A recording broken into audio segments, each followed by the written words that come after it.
To get us started and to set us in the right frame of mind, we're very lucky to be able to welcome Sigrid Kaag, who is, as many of you of course know, the Assistant Secretary General at the Bureau for External Relations and Advocacy at the UNDP here in New York. We're very lucky to have Sigrid in this position at this time. Sigrid has a business background, a government background, and a long and distinguished experience with the United Nations. So if anyone can help us through this process, it's Sigrid. Sigrid, the floor is yours. Thank you. I'm delighted to be here, and thank you very much, Ray, for that very kind introduction. I'm not quite sure if I can help anyone through any process, but I think the whole point of our conversation today is that we can do this together. So I think the notion of an alliance, collaboration, and creative thought exchanges are always, I think, what is fun about these types of gatherings, particularly when we have important meetings across the world. It's a very healthy spectrum of the changes around summitry.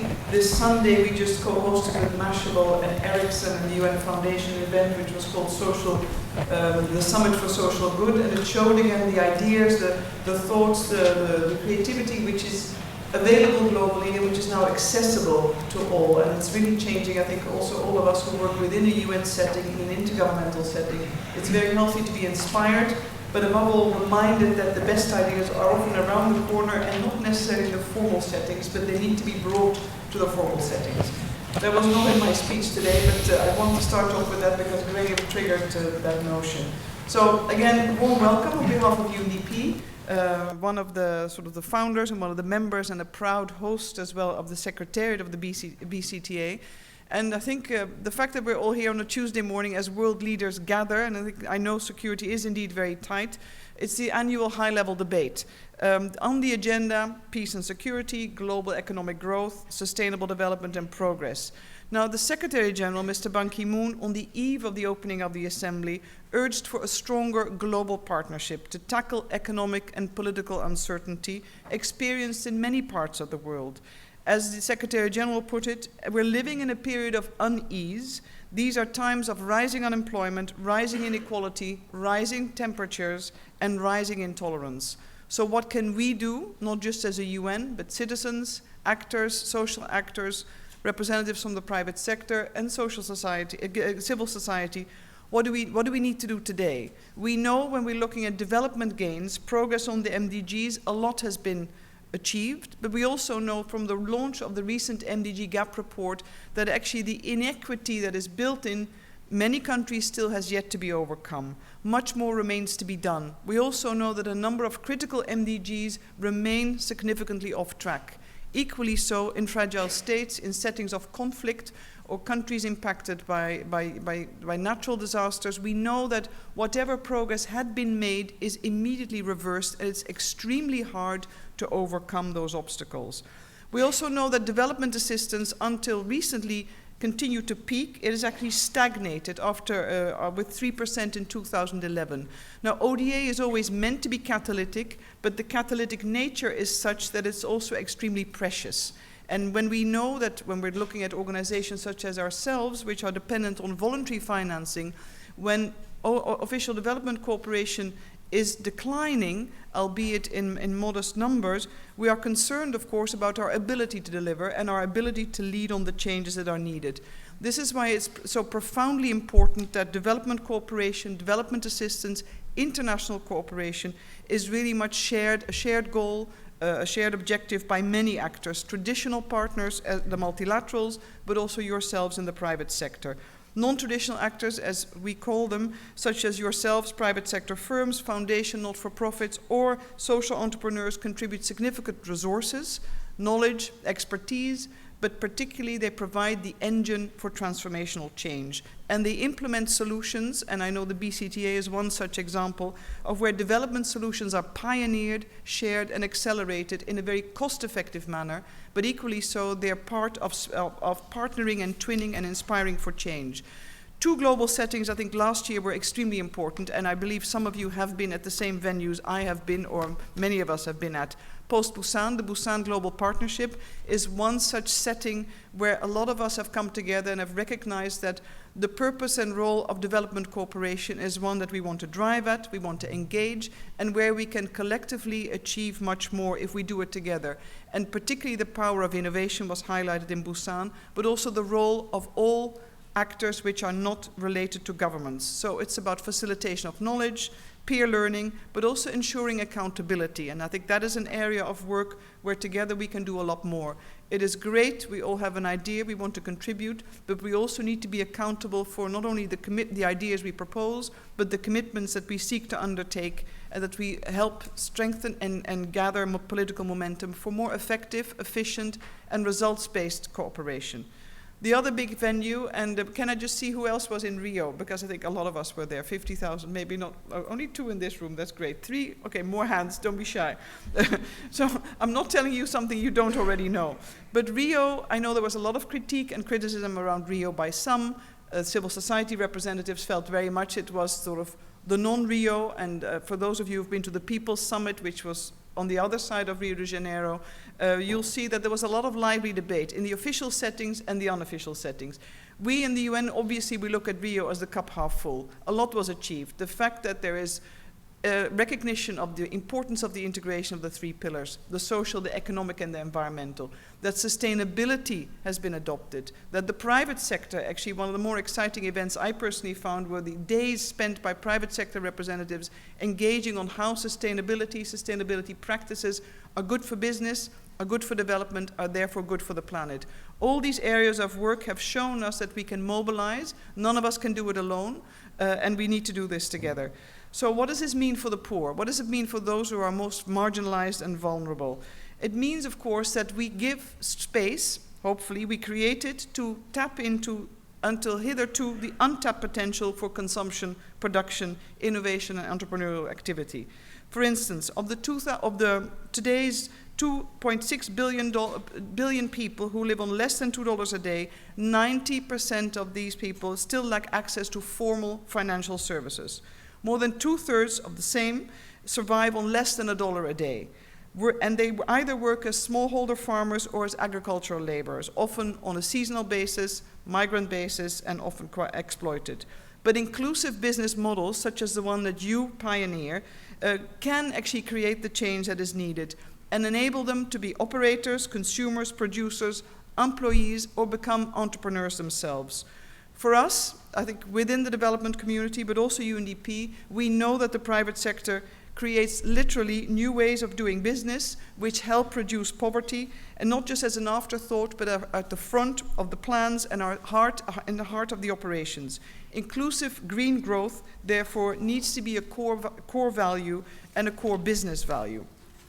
We know, and also through the experiences, and I believe the panel will also speak to that, how companies that directly and indirectly can increase income for low-income populations, provide affordable, durable, renewable energy solutions for off-grid communities, source sustainable products from small and low-income producers, and provide innovative solutions for the reliable supply of clean water, financial services, and safe, health-oriented products.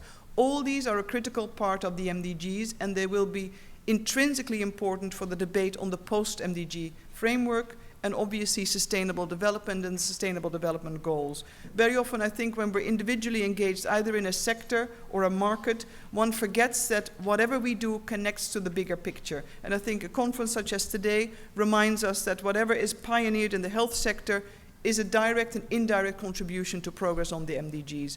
So GAP reports are not just about financing, it's not about the absence of political will, it is about driving and pioneering on solutions that can be applied, can be replicated and scaled up.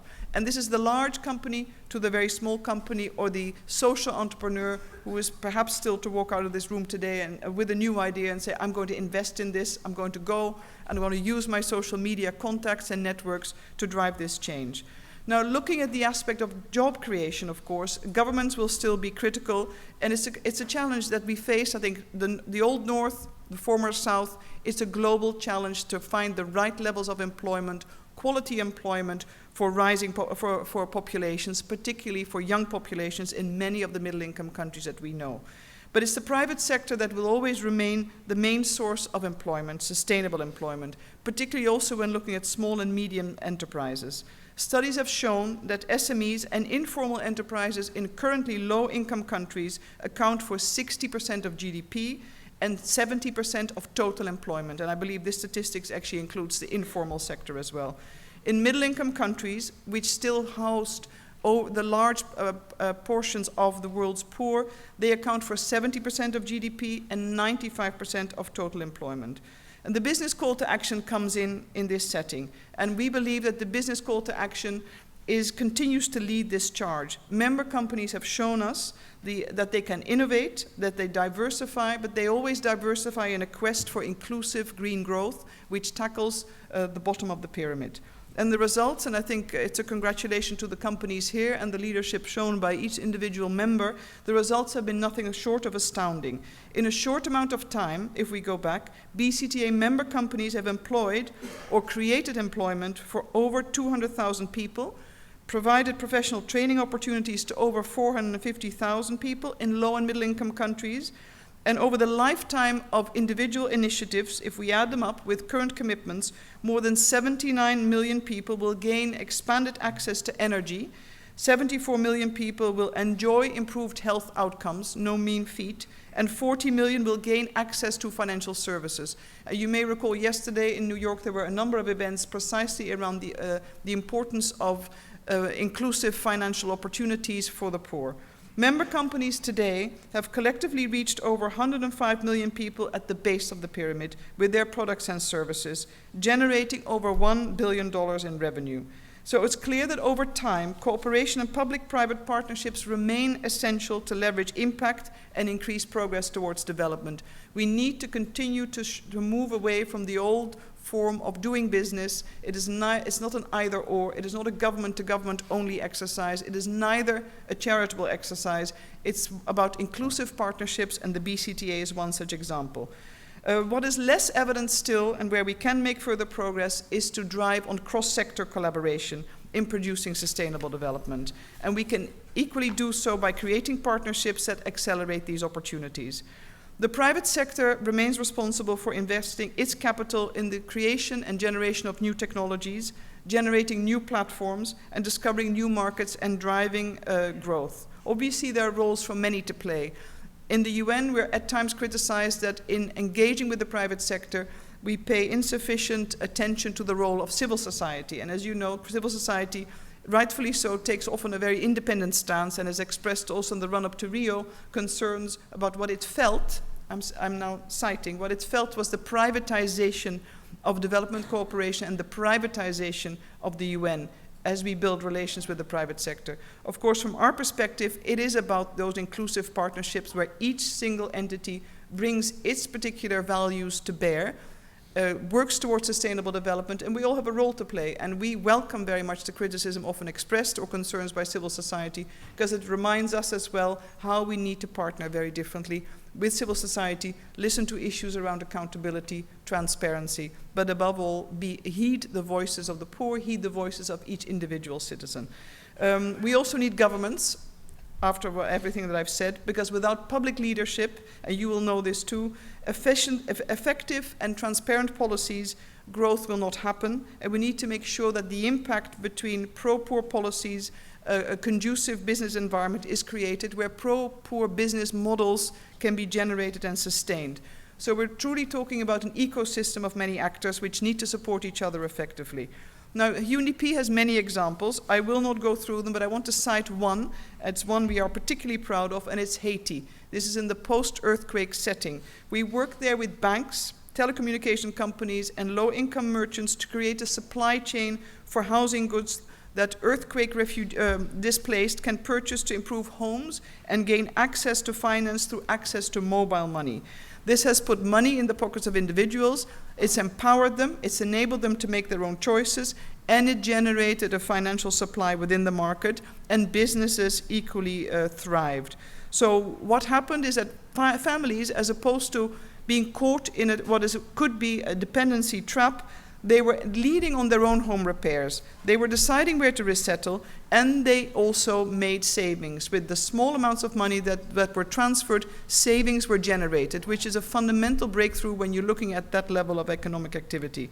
So all this said, a lot can be done. We're looking towards you also to be inspired, to be sort of kept on track. And when you feel that we are too slow, let us know. When you feel we're too bureaucratic, we can't do away with the image, but let us know how we can adopt good ideas, how we can really help get the message out, because one powerful force of a lot of the UN partners, and I won't only speak for UNDP, is that we do have country presence.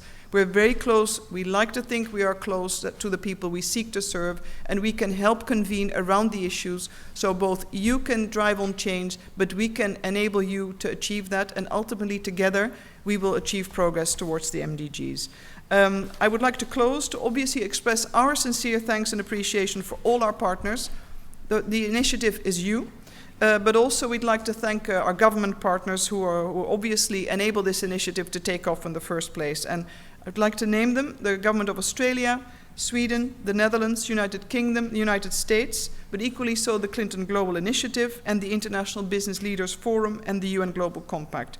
Your strong support, also from a bilateral donor perspective, and our other partners, allow this platform to thrive and hopefully reach new momentum. There are many initiatives that take place, and we think the BCTA stands out not only in the results, but also in its drive for innovation. So you are the trailblazers. We always know that we have to be guided by you, and so I look forward to a very exciting and active day, and hopefully with a lot of recommendations also for UNDP that we can adopt and say, this came out of today's event. We're taking this forward within the initiative as well. Thank you very much.